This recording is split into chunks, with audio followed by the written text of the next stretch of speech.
The glass conference room felt smaller than usual. Adam Whitlock stood at the head of the table, his smile too wide, too practiced. Around me, 12 of my coworkers shifted in their seats, eyes darting between Adam and me. "I know many of you expected Gabriella to step into the senior role," Adam said, his voice carrying false warmth. "But after careful consideration, we've decided Kelly brings a more dynamic energy to leadership."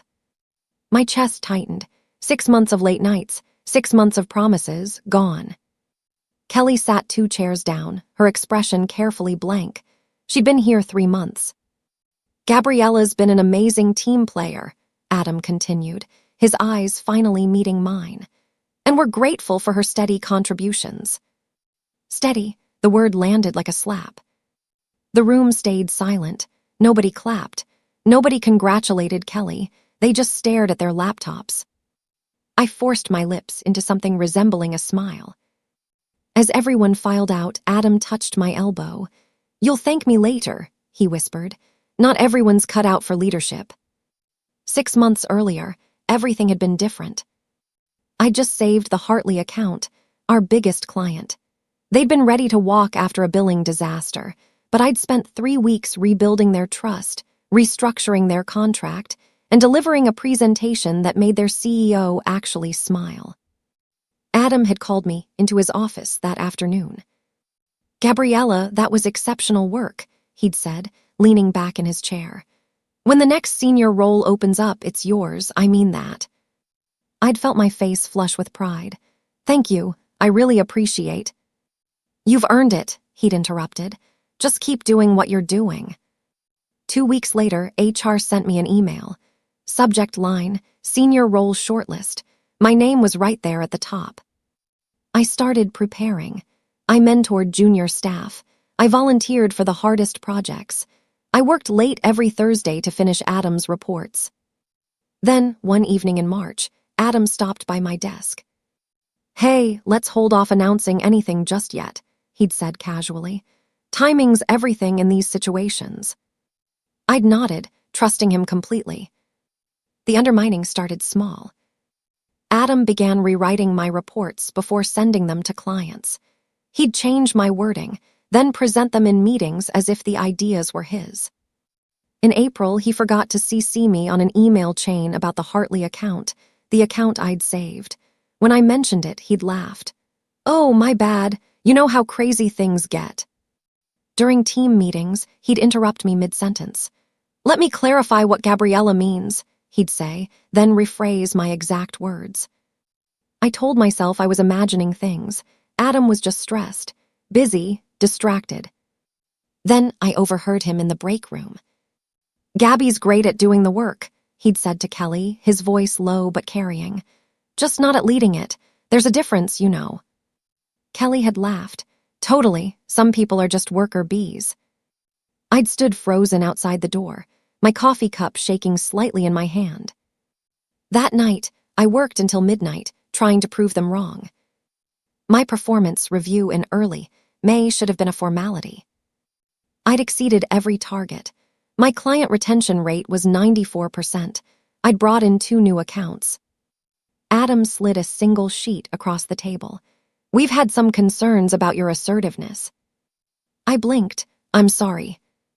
"You're excellent at execution," he continued, his tone measured. "But leadership requires a different presence, more command, more visibility." Every strength I had, he twisted. My careful planning became overthinking. My collaboration became difficulty making independent decisions. My respect for others became lack of authority. "This is feedback from the team," he said, tapping another paper. I glanced at it. The handwriting looked familiar, too familiar. It was Kelly's handwriting. My stomach dropped. The team I've been mentoring gave this feedback. Adam's expression didn't change. "Anonymous feedback is important for growth, Gabriella." I left that meeting feeling like the floor had disappeared beneath me. The announcement came 2 weeks later. Adam gathered everyone in the main conference room.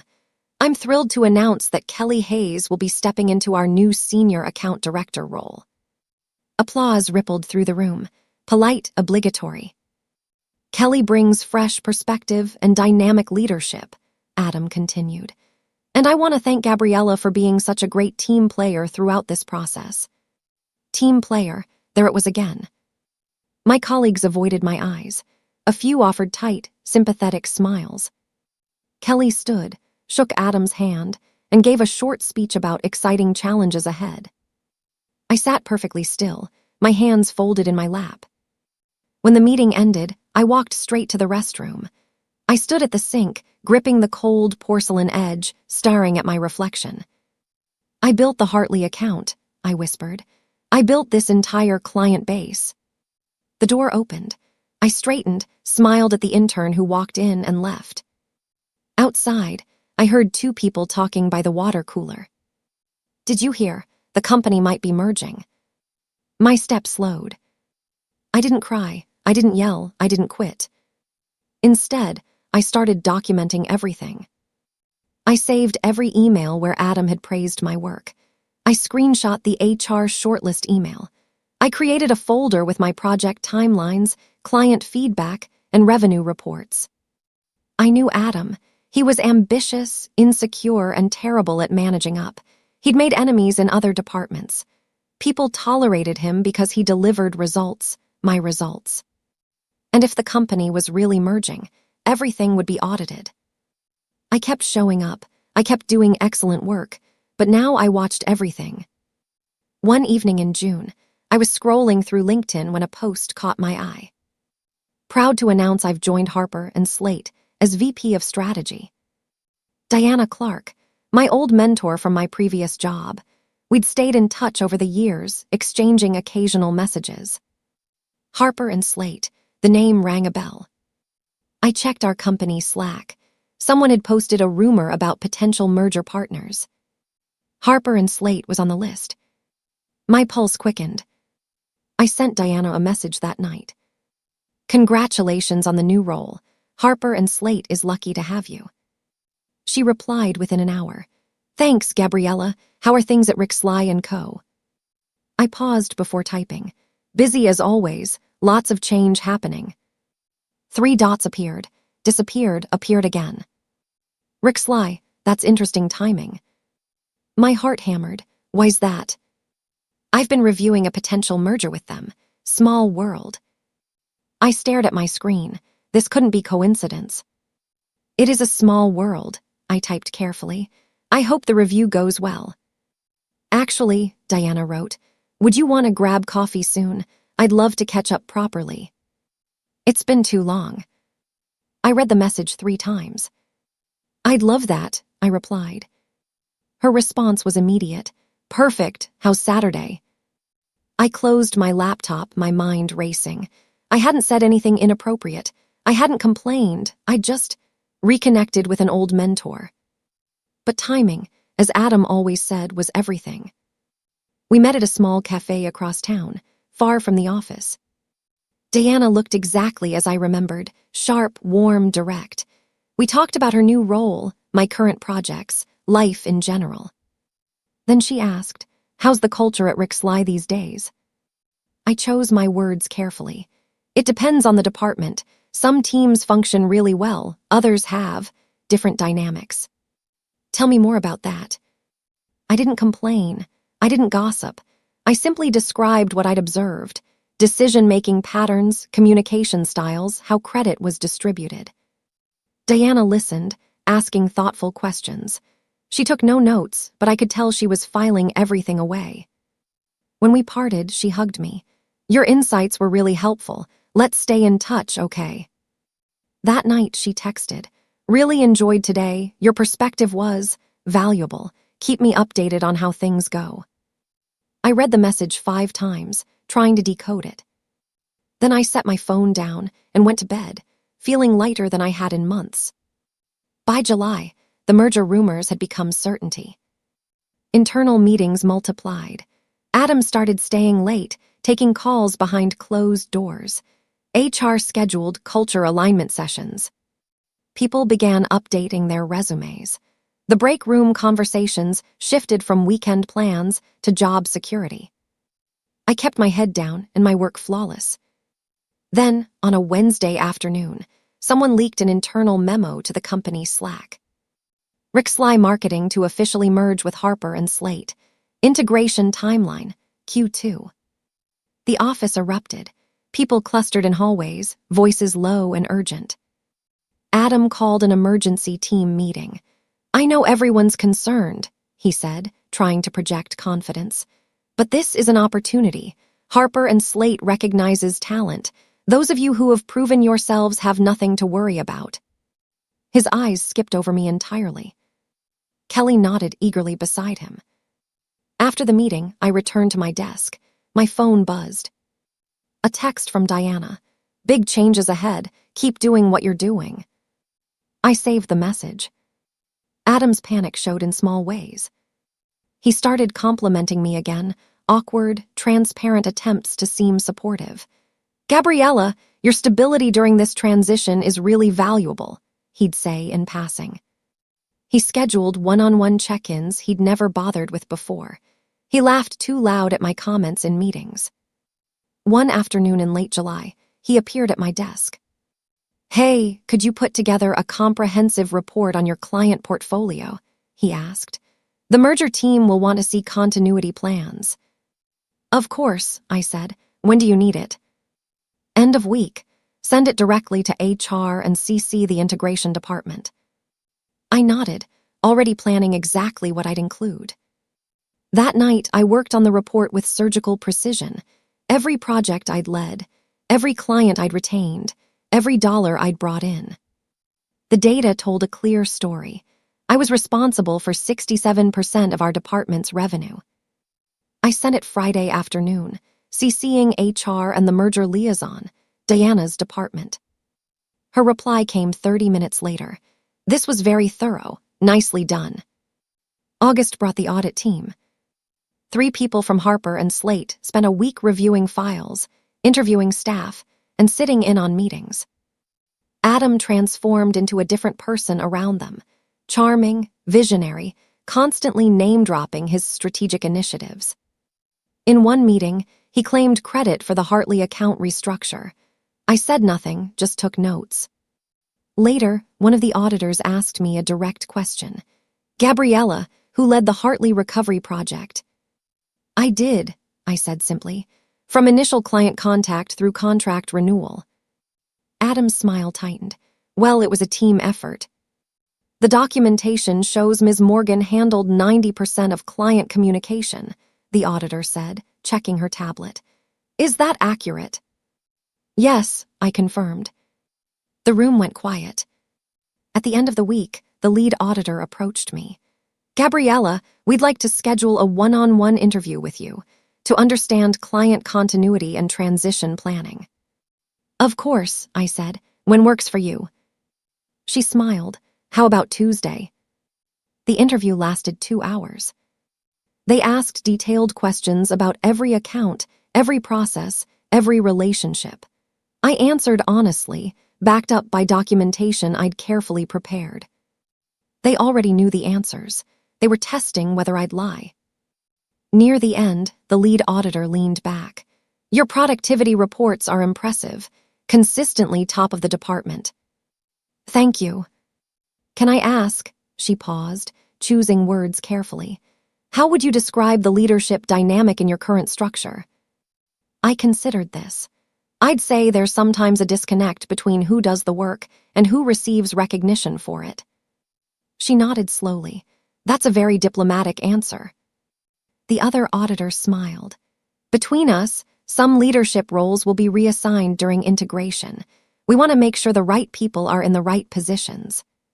I kept my expression neutral. That makes sense. But inside, something shifted. As I left, the lead auditor shook my hand. "You've been very helpful, Gabriella. We appreciate your candor." Adam cornered me the next day. "What did you tell them?" he demanded, his voice low but sharp. We were alone in the copy room. His face was flushed. "They asked about my accounts," I said calmly. "I answered their questions." "You made me look bad." I answered honestly, about my own work. His jaw clenched. "You think you're clever, don't you? Going behind my back." I haven't gone anywhere, I replied, meeting his eyes. I've been here the whole time, doing my job. You'll regret crossing me, Gabriella. The printer beeped. I collected my papers and walked past him without another word. My hands didn't shake until I reached my desk. That afternoon, HR called. Gabriella, could you come in tomorrow at 10? We'd like to discuss something. My stomach dropped. Of course, can I ask what it's about? Just some questions about the integration process. Nothing to worry about. I hung up, my mind racing through every conversation, every email. The HR meeting wasn't what I expected. 2 people sat across from me, one from Rick Sly, one from Harper and Slate. Gabriella, we want to thank you for your cooperation during the audit, the Harper and Slate representative began. Your insights have been valuable. We're currently reassessing leadership compatibility for the new structure, the Rick Sly HR rep added. Making sure we have the right people in the right roles. They asked careful questions about my leadership experience, my long-term goals, my vision for client relations. I answered honestly, professionally. At the end, they exchanged a glance.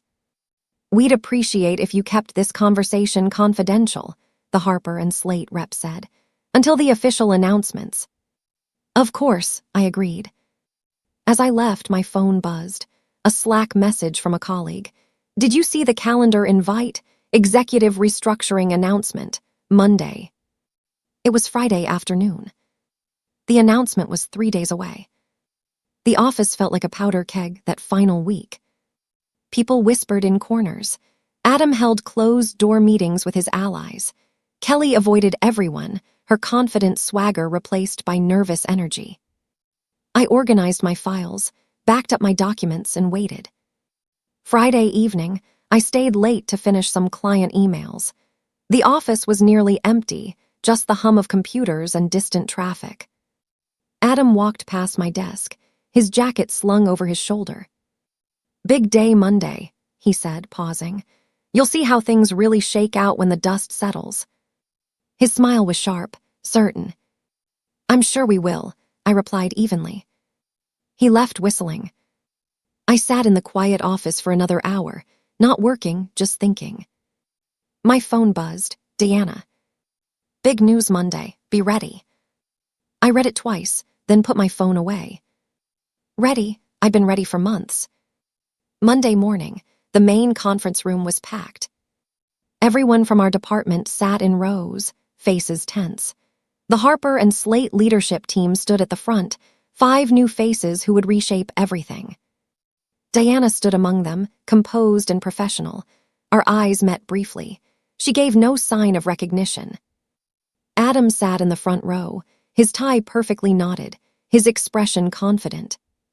Kelly sat beside him, chewing her lip. I sat 3 rows back, hands folded in my lap. The Harper and Slate CEO began. Thank you all for your patience during this transition. We're excited to announce the new leadership structure. He introduced the new executives. People clapped politely, nervously. For the position of Director of Client Integration, he continued, someone who demonstrated exceptional skill during our review process. Adam straightened. Kelly leaned forward. Gabriella Morgan. The room went silent, then erupted. Gasps, whispers, heads turning. I stood, my legs somehow steady, and walked to the front. Adam's face had drained of all color. Diana stepped forward, shaking my hand. Congratulations, Gabriella. Your leadership during this transition has been extraordinary. After the announcement, Adam caught my arm in the hallway. You went behind my back, he hissed. You manipulated this whole thing. People streamed past us, pretending not to listen. I did my job, I said quietly. You did yours, one of us got results. You stabbed me in the back. I documented my work, I interrupted. I answered questions honestly. That's not manipulation, Adam, that's competence. His face flushed red. You think you've won. You won't last 6 months in that role, they'll see. Adam, an HR representative appeared. We need you to step into conference room B, please. His expression shifted from anger to fear. "Now?" he asked. "Yes, now." I watched him walk away, his shoulders tight. I didn't feel triumphant. I felt tired. And free. By Wednesday, Adam's desk was empty. His position had been declared redundant post-merger. Kelly was reassigned to a junior role, her promotion quietly erased. I didn't gloat. I focused on rebuilding. My first week, I scheduled one-on-ones with every team member. I listened. I acknowledged the chaos. I outlined clear expectations and transparent processes. Slowly, people started relaxing around me. The Hartley account sent flowers congratulating me on the promotion. Other clients reached out, relieved to have consistency. By the end of August, our retention rate had climbed to 97%.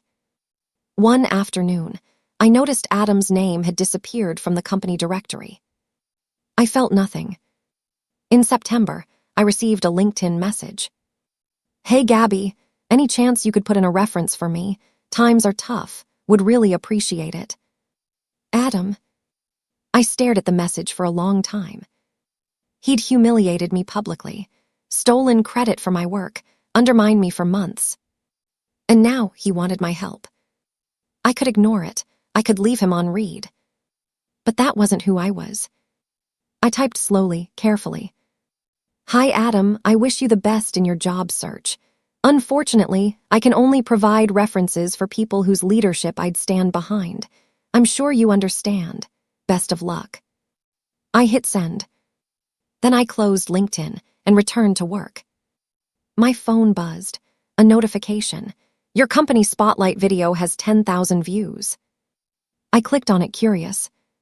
The video had been filmed the previous week, part of Harper and Slate's Meet Our Leaders series. I watched myself on screen, talking about integrity, collaboration, and the importance of recognizing everyone's contributions. "Leadership isn't about taking credit," my recorded voice said. "It's about creating space for others to succeed." The comments section was full. Employees from both companies, clients, even strangers inspired by the message. This is the kind of leader we need. Finally, someone who walks the talk. I worked with Gabriella at Rick Sly.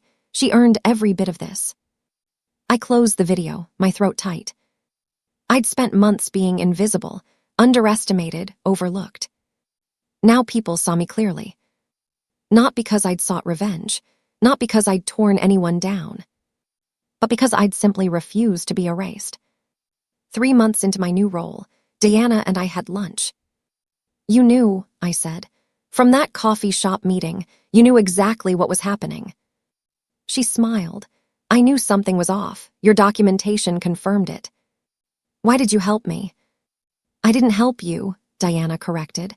"I helped the company make the right decision. You'd already done the work. I just made sure the right people saw it." She leaned forward.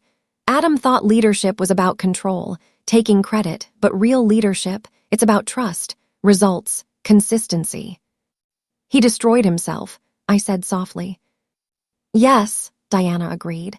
"You just made sure he couldn't destroy you too." We finished lunch talking about future projects, new initiatives, the clients I was bringing in. As we left, Diana paused. "For what it's worth, I'm glad you reached out that day. Timing really is everything." I smiled. Someone once told me that. By December, our department had grown by 15%. We'd brought in 4 major accounts. Client satisfaction scores were the highest in company history. I'd promoted 3 people from my old team into leadership roles, people Adam had overlooked. Kelly had left the company in October. I'd heard she found a position at a startup. I hoped she learned something from all this. One afternoon, I was preparing for a presentation when my assistant knocked. "Gabriella, there's someone here to see you, says he's an old colleague." My stomach tightened. "Who?" "Adam Whitlock." I considered saying I was busy, but curiosity won. "Send him in." Adam looked smaller somehow, tired. His suit didn't fit quite right. "Gabriella," he said, hovering in my doorway. "Thanks for seeing me." What can I do for you, Adam? He shifted his weight. I wanted to apologize for how I treated you. You deserved better. I studied him. He seemed genuine, or maybe just desperate. I appreciate that, I said carefully. I let my insecurities control me, he continued. I saw your competence as a threat instead of an asset. I sabotaged you because I was afraid. Why are you telling me this now? He laughed bitterly. Because I've spent 6 months looking for work, and every interview, every rejection has made me realize what I threw away. Not just the job, my integrity. I didn't know what to say. I'm not asking for anything, Adam added quickly. I needed you to know I understand now. What I did was wrong. I nodded slowly. Thank you for saying that. He left quietly. I sat at my desk for a long time afterward, processing. Some people change. Some people just run out of options. Spring came, and with it, new opportunities. Harper and Slate expanded our department. I hired 10 new people, built training programs, and implemented mentorship structures. I made sure credit went to the right people. I promoted based on results, not politics. And I remembered what it felt like to be invisible. One morning, I was interviewed for an industry podcast. They asked about my career journey. I spent a long time waiting for permission, I said. Permission to lead, permission to be recognized. But eventually I realized competence doesn't need permission. Results speak louder than titles. The episode went viral, 20,000 downloads in 3 days. Companies reached out asking me to speak at conferences. Young professionals sent messages asking for advice. How do you handle a bad boss? What do you do when your work is stolen? I answered each one honestly. Document everything, trust the process, let your work speak. And most importantly, survive long enough to see things change. 1 year after that humiliating conference room announcement, I stood in the same space. But now, I was the one at the front. Thank you all for an incredible year, I said to my team. These results belong to every person in this room. I meant it. After the meeting, I returned to my office, Adam's old office. I'd redecorated completely. New furniture, new energy. On my desk sat a framed photo from the company's spotlight video. Beneath it, a simple plaque. Leadership isn't given, it's earned. I thought about Adam, wherever he was now, about Kelly, about everyone who'd underestimated me. I didn't hate them, I barely thought about them anymore. Because while they'd focused on taking what I'd built, I'd focused on building something unshakable. He took my promotion. The merger gave me his office. And in the end, that was the difference between us. He thought power was something you stole. I knew it was something you earned, one honest day at a time.